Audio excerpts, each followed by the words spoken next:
Los eventos extremos del cambio climático, como por ejemplo las sequías, impactan negativamente en los caudales de los ríos.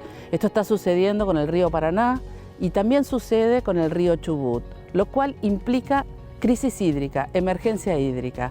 Hoy nos encontramos en Puerto Madryn, donde el 50% de la población de Madryn, de Trelew, de Doloban, de Rawson y de algunas otras ciudades están impactadas por esta crisis hídrica, emergencia hídrica.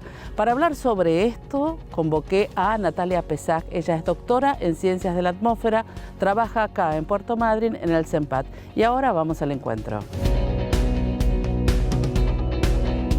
Bueno, llegamos y nos acercamos al Monumento al Indio para charlar con Natalia Pesach. Ella es doctora en Ciencias de la Atmósfera. Gracias, Natalia, por estar con nosotros acá en Ambiente y Medio. Y vamos a charlar sobre el tema de la emergencia hídrica o la crisis hídrica que está atravesando la provincia. La primera pregunta que te hago es ¿cómo está hoy la situación del río Chubut y si ya se está por declarar la emergencia hídrica en la provincia? Sí, estábamos en una situación muy complicada porque no teníamos las nevadas que tenemos generalmente en la zona de cordillera, que es la zona que alimenta los ríos de Patagonia. Pero bueno, esta semana por suerte hemos tenido precipitaciones y nevadas abundantes que se van a dar durante toda la semana, que van a ayudar un poco a esta situación. En general hay 4 o 5 eventos de estos grandes a lo largo del invierno, pero bueno, este evento va por lo menos a ayudar un poquito, no sabemos bien en cuánto ese déficit que ya teníamos, pero ayuda a la situación. Por ahora hay una situación de alerta hídrica y hay que ir evaluando a medida que pasen los días. ¿Y cuál es la relación íntima o intrínseca con el cambio climático? Es decir, ¿estas sequías están relacionadas al cambio climático? ¿Viene sucediendo desde hace varios años o es un tema del año 2021? En Patagonia en general, en muchos lugares del mundo, pero en Patagonia tenemos lo que nosotros llamamos mucha variabilidad climática. Esto quiere decir que podemos tener años en donde llueve más, precipita más que lo normal, hay nevadas más intensas y años en los que esto es menor. Eso es normal de nuestro sistema. Lo que sí decimos es que superpuesto a esto tenemos la señal de cambio climático.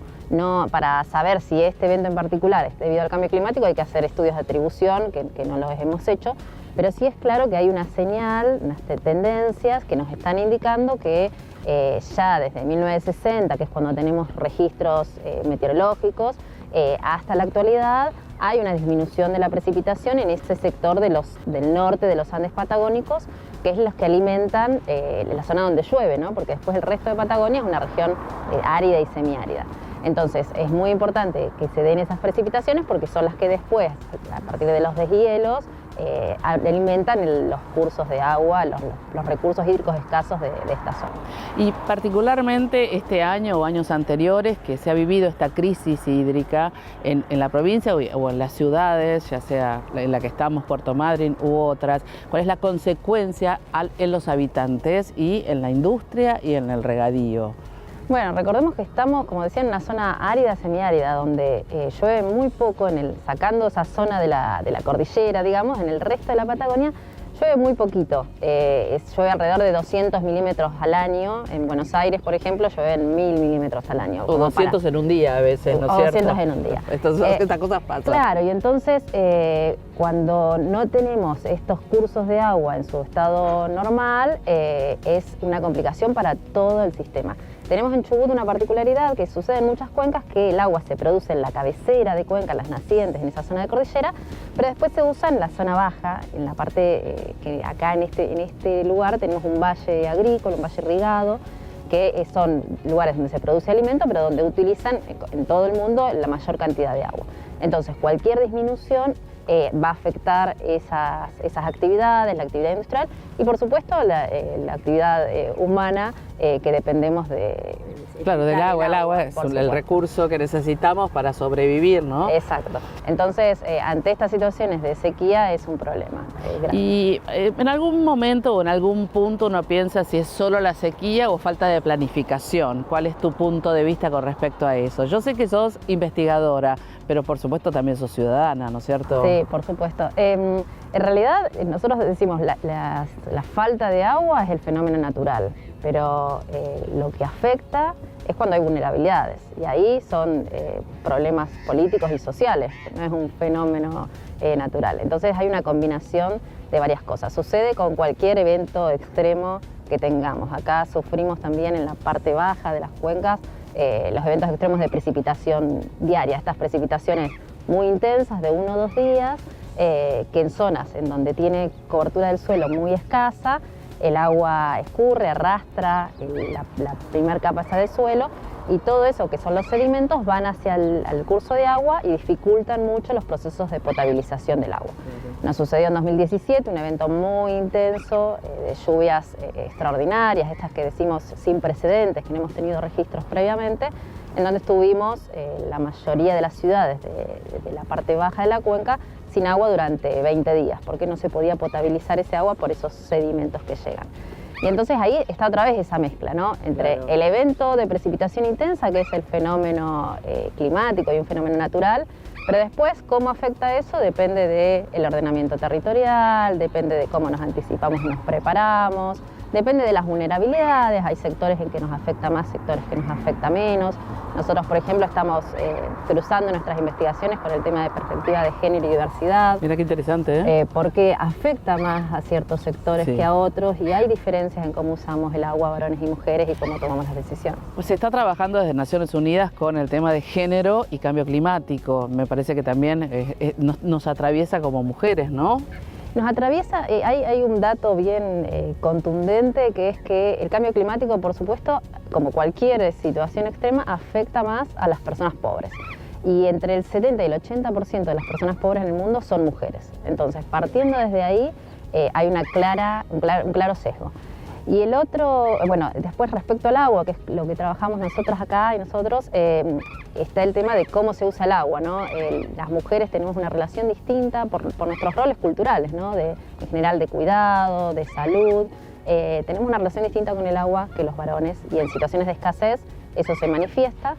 Y además en la toma de decisiones. Acá en Chubut nosotros hemos mapeado que el 90% de los cargos jerárquicos que toman decisiones respecto al agua son varones. Entonces claramente va a haber problemáticas, situaciones, experiencias que no están visibilizadas en esas mesas de decisión. Con lo cual, con lo que estás diciendo, si en la mesa de decisión hay mujeres, podríamos decir que esa política pública podría mejorar en relación al agua. En realidad es siempre, ¿no?, que nosotros logremos abarcar mayor diversidad de género, de edades, de etnias. Estamos enriqueciendo la discusión, estamos abriendo perspectivas nuevas, y eso siempre es enriquecedor, ¿no? Cuando nosotros nos quedamos sesgados, vemos un pedacito de la realidad, no va a ser tan rico como si lo ampliamos, por supuesto.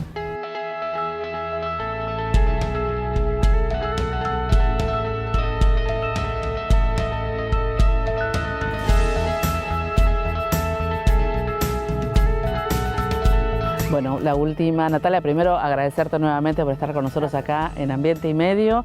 Y por último, ¿cuál sería, qué le dirías vos, si tenés la oportunidad de hablar con un decisor público, qué habría que hacer sí o sí para paliar esta situación de crisis hídrica?